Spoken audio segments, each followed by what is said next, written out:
Good evening, crewmates. Thank you for joining me tonight as we embark on another voyage in search of the truth. I'm beyond pleased to say that we have a frequent caller and fan favorite on the line with us. Mitch Miller, who you may remember from one of our most listened to episodes, has joined us tonight to discuss his new project. Caller, you're on the line. Ding ding, this is your captain speaking.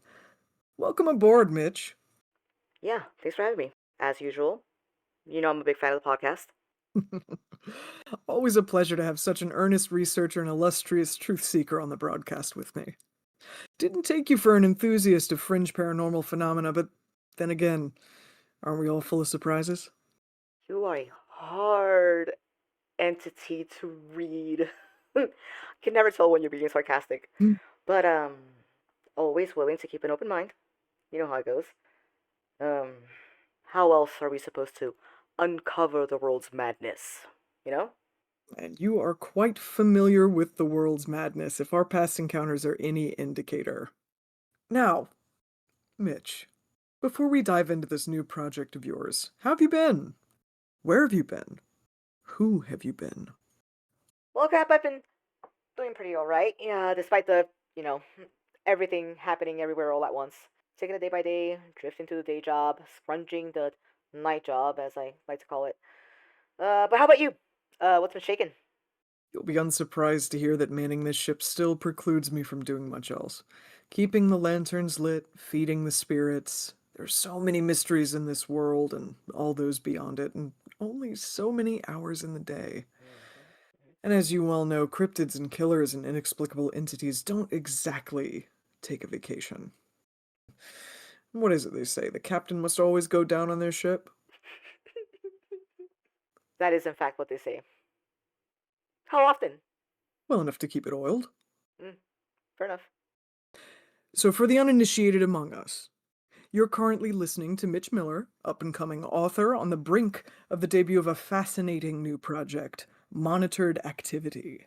It's a horror book that blurs the already tenuous line between fiction and reality. Tell me about it, Mitch. Enlighten us. Well, I mean, it's a book.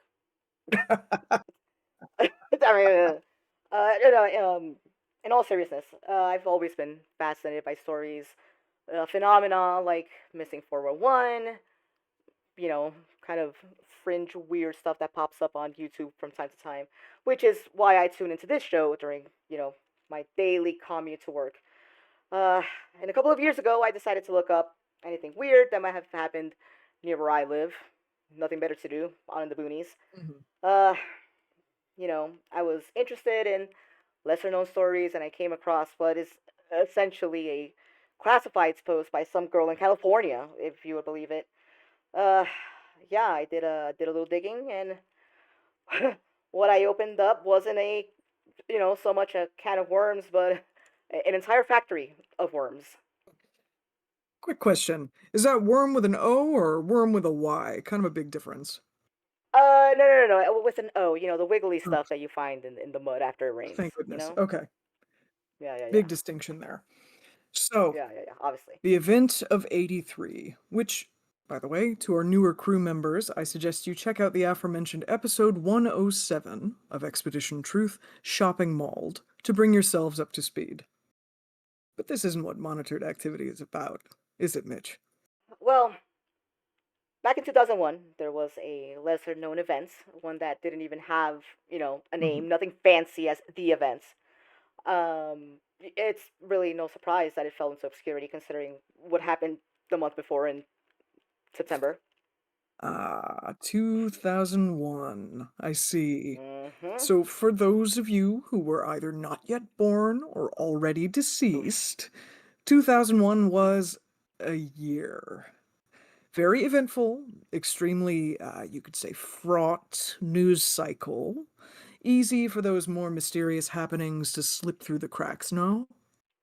Now, anyway, you were kind enough to send along an advance copy of Monitored Activity to little old me, and in preparation, I devoured it. You've done quite the job of bringing this incident to life in a way that's, well, to be a little cheeky, digestible. And I'm curious.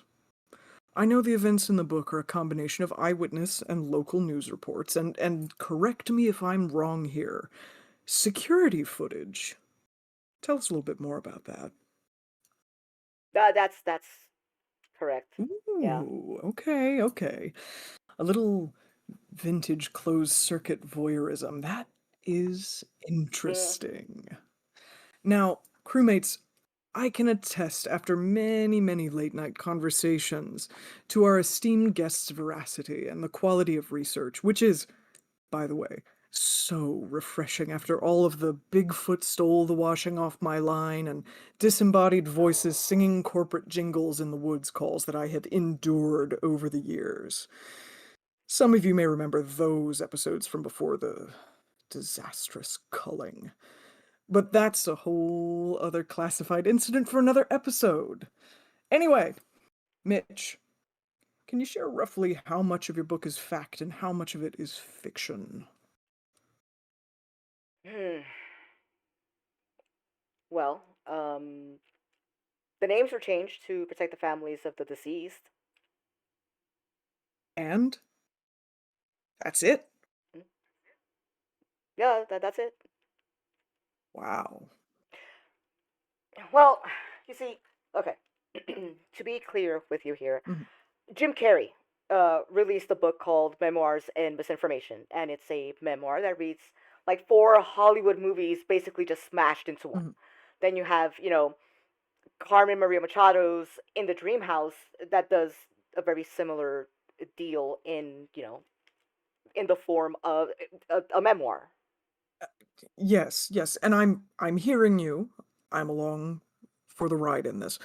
But those are memoirs written by people who objectively experienced those events. They were there, boots on the ground when they were happening. And unless you are holding out on me, or my memory fails me, you weren't there for this incident. Talk to me. I stood on the ground the mall was built on. Well, there is something to be said about ground, sacred or unholy, feeling the aura of it. Mitch, tell us what happened in 2001. It's October 21st in a small town called Trenton up in Maine. Beautiful place, very stereotypically small, seaside town with lobster shacks and fish markets, plenty of local businesses. Um, Love a crustacean. in fact, it was mostly local businesses for a really long time until a mall opened up in 1989. The majority of Mm, the locals thought this was weird because Trenton is more of a quote unquote bridge town, so to speak. In fact, mhm. it's actually known as the gateway to Acadia. And unless you live in Trenton, the only people who go this far out of the way do it to visit, the national park. Sounds like the kind of small town most people never leave. But not you. Hmm. Well, about that. um, so the mall opens in '89 and business is booming. Hmm. Everyone and their mom is employed there. You have high schoolers, parents, average working class folks who could comfortably retire on a retail wage as it used to be. Um, Mm. and then a decade in, the mall rebrands. Like there's no official record of any buyout, no internal memos, nothing. But ask anyone who worked there, and they will tell you that by the time Y2K rolled around, they were under new management. Ah, Y2K. Yet another apocalypse that didn't. Yeah, by January 2000, which is when the name Prime Plaza starts showing up in contracts and work orders, a new security system gets installed. And this is when things start getting a little odd. None of the CCTV cameras get replaced, neither does any of the wiring, but the CRT monitors in the security office get swapped out for plasma screens. Hmm. Within the year, everything starts going to shit. Stores don't stay open for longer than, what, 4 months? The highest recorded turnover rate across the country, and this one, is what made me dig. Every single employee who turned in their 2 week notice out of the blue, mind you, went on to live a happy and fulfilling life, allegedly. 75% of employees who quit told their family and friends they were moving on to bigger and better things away from Trenton. And that's 75% of employees who were never heard from again. That's 75% of Prime Plaza's total employees between January and October of 2001 that were found on October 21st. The only other instance of an obvious cover up this large was during 1983. Monitored activity is told through the lens of Shaw Price, one of the 3 head security guards who were on duty on October 21st. It's gruesome. It's, as Shaw would put it, gnarly. Surprisingly intimate, but what else can you expect when you're, as you said yourself, Captain, playing voyeur to a man's final hours? Heavy stuff, Mitch. Respectfully, even to me, this seems a little bit far out. Um, so this started with a personal ad. Not the kind that I would usually peruse, mind you. And that personal ad led you to all of this. How did you dig deeper? Well, hmm. Honestly, I'm afraid I can't give you a straight answer for that one, Cap. I mean, this sounds like something that could land you, and by extension me, in big trouble with certain acronyms and initialisms if you're picking up what I'm putting down. Mm, mm. Um, I hope you're not wasting your jail call on me. Well, you know me. It's not like I have anybody else to call. Well, consider me flattered, but I've done a bit of digging on my own. Who on Earth or elsewhere wrote your bio on your website? Paul the janitor. Are we just going to gloss over 75% of an entire mall's workforce disappearing and then, as you said, being found later over a span of 10 months? That seems. Listen, I know it's not Bigfoot, but that seems fairly conspicuous and hard to believe. Hell if I know how they pulled this off. Like, pick a family, any family. Ask them, and they'll brush you off claiming that your kid went overseas or something. Like, how do you ask a parent about what was left of their kid? Yeah, that's. Oh, touchy subject, you know. Kid gloves. Oh, no offense. There are a lot of unanswered questions surrounding this incident. Sounds like this is leaning toward paranormal territory. I guess so. Mitch Miller, on my show, talking about ghosts. Never thought I'd live to see the day. Now, I know we have some urban explorers among the crew.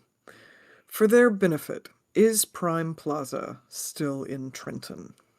Well, for starters, I hope said urban explorers have their proper permits and are wearing their respirators. Because, man, it is And dicey in there. and let's not forget our tetanus shots. And our tetanus shots, for realsies. But no, no, the mall was slated for renovation 2005, but according to a Huh. really handy online forum, there was an overabundance of asbestos and lead paint, and it would have cost them nearly half a million bucks just to get it up to code. So it was thankfully demolished the following year. Uh, the lot is now a housing development. Well, I'm sure they tore it down as best as they could. By the way, have you been tested for mesothelioma? If so, you might be entitled to legal compensation. Is that even a thing anymore? Like, do those commercials run still? Well, in some dimensions, yes, though they look a little different. Um, lungs take many different forms. Okay. Now, You'd mentioned that you were boots on the ground, so to speak, at Prime Plaza. Was that before or after the demolition? Oh, I only learned about this, what, a year and a half ago? Huh, I see. That isn't what I expected, but hallowed ground is hallowed ground. So, a housing development, a site of a mysterious happening. Any units up for sale, or, Well, I mean, unless you're aiming for, you know, Poltergeist 4, let's be real, they should have stopped that too. They should have stopped that one. Anyways, correct? um, but actually, there's actually a little park where, according to old schematics, the fountain would have been that same area. Uh, man, the playground's seen better days, and honestly, I'm surprised they haven't revamped it. There's even one of those metal slides still, and on God, you couldn't pay me enough.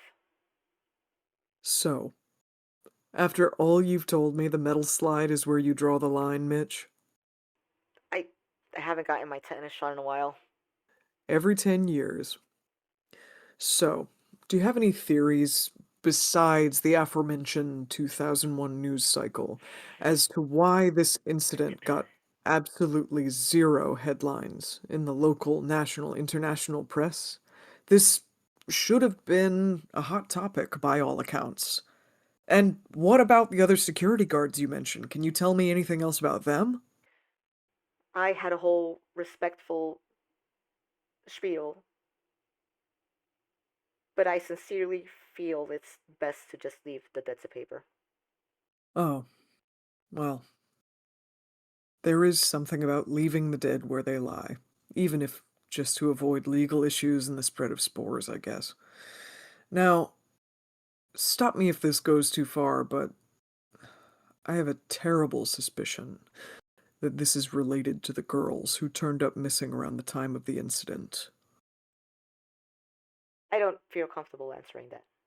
Hmm, understood. So, if it isn't the townspeople, and it wasn't the employees of the suburban outfitters, Hmm? was it aliens? Aren't we all a little bit alien? Well, we are all made of recycled atoms after all. Carbon and iron, which may have once taken the form of a star, borrowed just for a little while. How romantic. For the readers, is monitored activity more paranormal or more true crime? Who is your target audience? Oh, it's all the same. The concept of genre is a damn marketing scheme, and I don't have time for it. Like, my target audience is anyone who wants to know the truth. The truth of what happened in Trenton, where those people went, what fucking hell dimension opened up down there that made people go crazy. Why does this keep happening? First, and then Shaw, and everything that.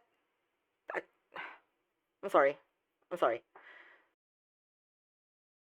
My target audience are readers, adult readers, who might enjoy the darker, more unexplained corners of our shared history, like unsolved mysteries. See, this is why we get along so well. Our desired audiences are a Venn diagram comprised of one single circle. Dauntless truth seekers of the 21st century. Now, what was that about opening up a hell dimension? Are we talking Hieronymus Bosch or Hellraiser or. Well, that's not too far off the mark. If that doesn't make someone want to learn more about a book, I don't know what will. Like Dante's Inferno, but corporate. Mitch, you're nothing if not a skilled weaver of webs. Well, You've mentioned Project Singularity in some of our past correspondences.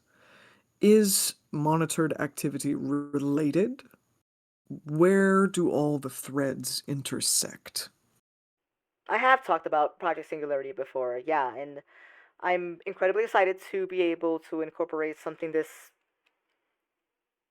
concrete into a concept that feels so ethereal and almost insubstantial, I guess would be the right word.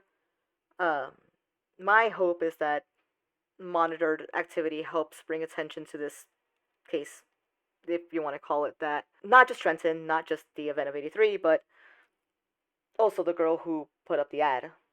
Ah, yes. The mysterious writer of the personal ad. What do you know? She has a blog she last updated in 2022. I cross referenced some of the dates and names, and she has information, vital information, I would say, about 83. And the reason I'm here tonight, Captain, is because I would very much like to get in contact with her on the off chance that she's listening or if anyone knows who she might be. Um, if any listener knows a Poppy Tell, please shoot her a DM and ask her to please update her blog. Well, never thought of this as a matchmaking podcast, but here we go. Crewmates, take note. Everyone to your posts. Consider each one of you on watch, on the lookout for Poppy Dell. 3 years is a long stretch of inactivity in this age of digital immediacy, but if anyone can find her, I have faith that it will be one of you. After all, we've put older mysteries to bed together. She is an integral component of this saga. If you know her, reach out to her. Send her this episode. Miss Dell, allow me to address you directly. If you, by some infinitesimal and fortuitous twist of the fates, are listening, please call in. I will get you on the line. Your knowledge could be the key to stitching all of this together. And speaking of monitored activity, if you're a regular listener of Expedition Truth, there's a very good chance that you're on at least one pesky government watch list. If you want to keep internet interlopers and so-called intelligence agencies out of your business, I highly recommend checking out the generous sponsor of today's episode, Ursus VPN. As you know, I spend a great many hours trawling the depths of the web for questionable and dubious information. What can I say? It's in the job description. Thanks to Ursus VPN, I can continue my ceaseless search for the truth while being sure the ship's hull remains safe from breaches. Data breaches, that is. With the help of Ursus VPN, you too can keep your web searches safe from prying eyes while connected to mysterious networks. You can also change your location to gain access to region block content, though I do hear they're still finalizing virtual travel to other dimensions. For a limited time, because, well, isn't all time limited after all? You can use our code FASTFISH, yes, that's FASTPHISH, to get 3 free months when you purchase a 1-year subscription. Crewmates, the internet is full of dark corners which you may find yourselves in unwittingly. Areas where even the most intrepid dare not tread. Stay safe out there with Ursus VPN, brought to you by Krasner Technologies. Download today and don't tell the FBI agent in your phone that the captain sent you. Well, crewmates, it's now time for me to lead our way out of spoiler-laden territory before any nefarious secrets are divulged, or Mitch and I are lovingly detained by an institution with our best interests at heart. Now, we'll be shifting into a new segment designed specifically for the occasion called Meet Your Maker. Think of it a bit like a specimen study. We're all going to get to know Mitch a little bit better via the same methods one might use to learn a little bit more about a tiny little bug pinned to styrofoam. Close observation and gentle manipulation. I thought it might be fun for all of us to get inside your head. Get to know you a little bit better. Learn some information that you can safely share with us. So let's move away from the incident at Prime Plaza in favor of uncovering a few mysteries about the author. All right, Mitch. Are you ready to become a known entity? I'm not entirely thrilled by how you phrase all that, but sure, I'm always down to divulge trade secrets. Can't guarantee any of it will be palatable given that my head is a mess, but I can take a stab at some mental cohesion, maybe. And after all, what's a little stabbing between friends? Now, I'm personally interested. Has your opinion of the paranormal shifted over the course of your research? Are you more or less of a believer now than when we first spoke? Or than when we last spoke? Ooh, from factory of worms to a global supply chain. Ah, I feel like you're looking to pick another fight here.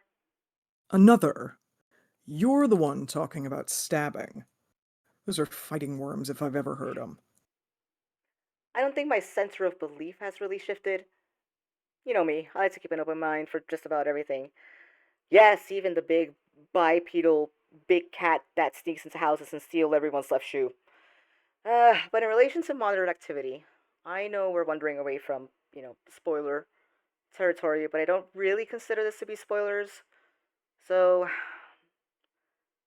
do I believe that Shaw and the gang witnessed something outside of our current frame of reference for reality?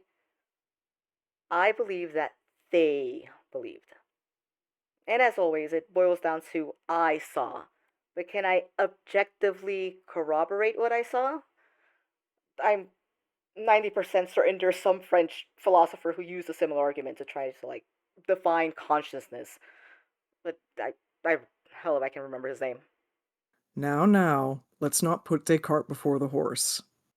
I'm glad to hear that we're both still relatively aligned in flexible, open minded skepticism. One for the crewmates next, as I'm sure they are dying to know. Do you have a favorite mystery? A cryptid you hold dear to your heart? Or maybe a conspiracy or a ghost story you'd love to dig deeper into? Given your fondness for dubious locations, maybe there's a particular haunted place you dream of visiting? The Bermuda Triangle. Listen, I know it's been debunked as a statistical anomaly rather than a paranormal one, whatever. Maybe I'm being sentimental and letting nostalgia get to me, but the Bermuda Triangle played such a huge role in my childhood that I would have nightmares about flying into it and never coming out. Damn, I think it's Flight 19, the one that happened in the 40s. That one in particular messed me up. The water looks different. Yeah, crazy stuff. Crazy stuff, Cap. Surely you had nothing to do with this, yeah? Okay, good evening, officer. I've spent a fair amount of time within the questionable confines of the Bermuda Triangle, but I can assure you I was elsewhere in the 1940s. Flight 19, though, that is certainly an enduring mystery. 5 aircraft and all those men gone. Just like that. It is an exceedingly odd place. The water does look different, but so does the sky. At least, for those of us brave enough to behold the eternal heavens. I have a running theory that the strange happenings are somehow linked to the Bermuda Triangle's proximity to South Florida. Sorry, Floridians. Time works differently in the Bermuda Triangle. I'm sure you're all very tired of me saying this. Time is subjective, depending on who's experiencing it and the context influencing them, blah, blah, blah. Anyway, Mitch, approximately how long have you been researching what happened in Trenton? 17 months. Most of them felt like a blur, and the entire ordeal felt like it lasted at least a decade, but that's kind of how it goes with these kinds of projects. Hell, there's a part of me that feels like I've been looking into Prime Plaza since I was a kid. Every goddamn mall I ever set foot in. 17 months. Most of them a blur. 17 months. Both a blink and an endless travail. I was tempted to make a past your prime joke here, but it does seem like this case has changed you. You know, A sadder and a wiser man he rose the morrow morn. Have you recreationally set foot into any malls since? Those still exist. Once or twice. I still like to do my Christmas shopping in person. Incredibly brave of you on many fronts. I haven't been to a mall in what feels like decades, but I hear with careful ecological management, there's still a steady population of goths in most food courts. Anyway, we've established that this case was pointedly kept from the media. How did you go about your research? I like to imagine you in, foreboding archives or asking daring questions in a trench coat that obscures part of your face. But it would be nice to know how it all came about. Oddly enough, it's a lot like studying black holes. By nature of being monsters that devour light, astrophysicists had to be clever about how to capture them in action. Essentially, what they would do is track the elliptical orbits of celestial bodies around a specific, seemingly empty point in space. If these bodies kept moving closer towards that point, essentially slingshotting faster the closer they got to it, that meant that this point was not only not empty, but that its gravitational field is.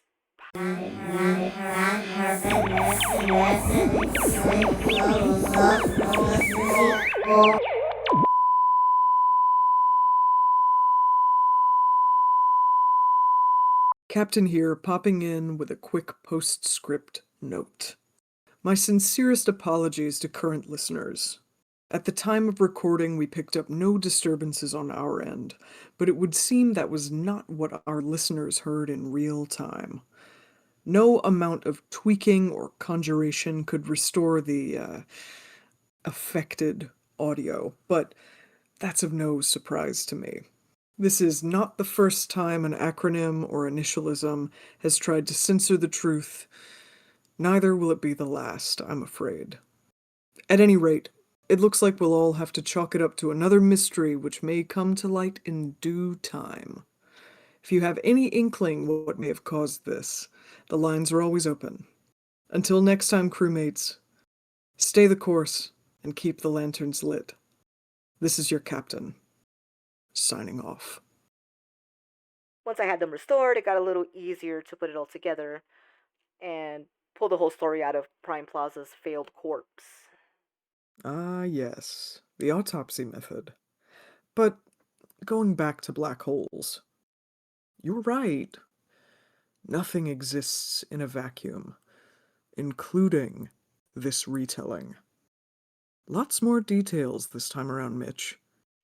Care to explain? Sorry. ADHD brain.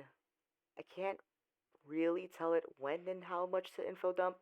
My bad if that didn't make a whole lot of sense, but hey, that's the beauty of having this be online. Folks can just rewind the back. Hmm. Rewind and rewind and rewind as many times as they'd like. Make sure they get all the nitty gritty details. Always nice to chat with someone else from the age of analog media. Be kind, rewind, folks. And if that doesn't mean anything to you, it's probably past your bedtime. Speaking of analog media, has writing always been your preferred medium, Mitch? Oh, absolutely. I'm the doesn't speak unless spoken to type, so writing has really been the perfect conduit for the things I have to say, but often don't know how. It's a really wonderful thing to have the ability to think something through before committing to it. I'm sure that was gravely necessary here. This story is definitely not one that is best left to the inevitable decay of oral tradition. What do you feel has most influenced your writing style? Hmm, that's a good question. I think it really depends what I'm working on. I feel like my writing style is constantly changing and evolving, and a lot of the time it gets influenced by art and media that's fresh on the mind. Well, As you said earlier, nothing truly exists in a vacuum. Ghosts of things often become attached to others, little low opacity fragments that one might miss if they blink. I feel very much the same. For the crewmates, my intrepid little darlings, who wish to follow in your most questionable footsteps, do you have any words of wisdom or warning? Don't. Unless you feel like you'll die if you don't. Did you, Mitch? Did you feel as though you'd die if you didn't pursue this? Now, what parts of monitored activity, if any, did you find most difficult to capture in words? Christ, all of it. Ugh. Like, how does one transmute something of this magnitude to paper? Like, these are people that experienced horror beyond their comprehension and attempting to capture that dread, that terror in a way that's fair to them. And pardon the word, I know it's crude and a bad taste, but entertaining for an audience, you know? Mhm. There are fine lines, and then there's the line I had to walk between inducing terror that is faithful to these people's experiences and whatever campy stuff people dial into horror fiction for. But you're absolutely right. The tone has to live on an exceedingly narrow ley line between riveting and revolting in order to catch and keep an audience. And if I may, you've done a fantastic job of it. I foresee this being a big hit with the crew. You've rendered those aforementioned unfathomable horrors in a way that's just. I should really stop there. We've got to leave something to the imagination, no? But while on the topic of the horrible, it's rare that my callers have willingly put themselves into the situations they describe to me. Do you consider yourself an enjoyer of fictional horror in addition to the factual horrors that you've been subjecting yourself to? Hmm. I only partake in the wonderful works of Dr. Chuck Tingle, I'm afraid. Credible author. I would say even the best author in the world. I do wish he'd do more audiobooks though. Like drive time tends to be my only reading slash listening time, so don't can't really just grab a book.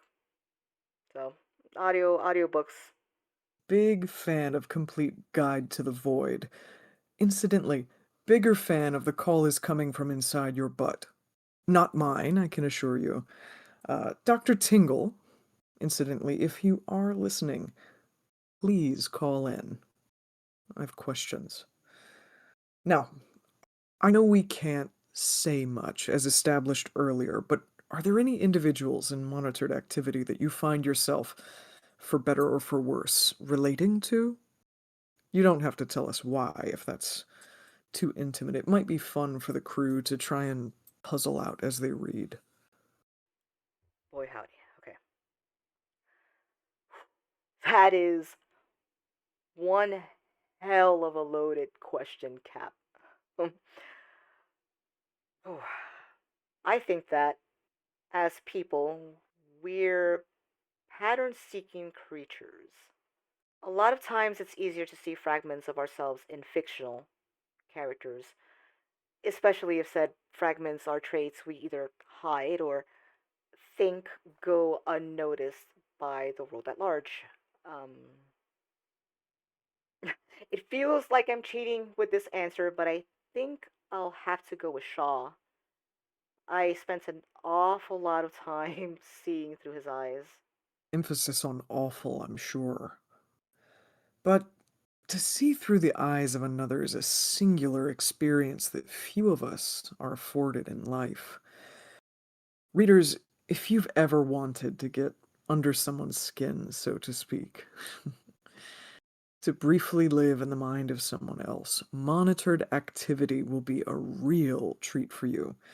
It really feels, for better or for worse, that you're there living it, at least for a little while. Mitch, if you were able to physically meet with any one person involved in the events of Prime Plaza, who would it be? What would you say or do to them? So many folks to choose from. I'm gonna say Miss Janice. That woman was a fountain of knowledge and wisdom, and pretty often I found myself turning to her, so to speak, for guidance on this whole matter. So, yeah, it would be nice. It would be nice to have a chat. She does seem like the kind of character you could sidle up next to at the local dive bar. Mm. Ah, Miss Janice. Mitch, what do you hope readers will take away from monitored activity? You ever think about how funny the phrase takeaway is as a concept? Like, obviously, I know it's metaphorical or whatever, but to take implies leaving the source material with less than it had when you first engaged with it. Get what I'm saying? Yeah, yeah. In the case of monitored activity, I think a better way to put it is borrow. This book lends a lot of things we might not be aware of in the moment, and it's less about me hoping that readers borrow its words and more about hoping that readers act accordingly once they are given them. Hmm, absolutely. As we said before, even we are just borrowed collections of atoms. In the largest scheme of things, things can never really be taken, at least never in ways that are indefinite. Everything always comes back. On the other side of the coin, what do you hope to get out of all this? After all, we're all in it for something, aren't we? I think I already got what was coming to me. Oh, ominous.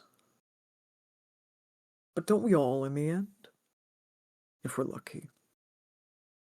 Knowing all that you know now, what advice would you give to your past self? To the version of you who didn't yet know about the horrors of Prime Plaza? I don't know. I don't think it's I don't think it's done with me yet.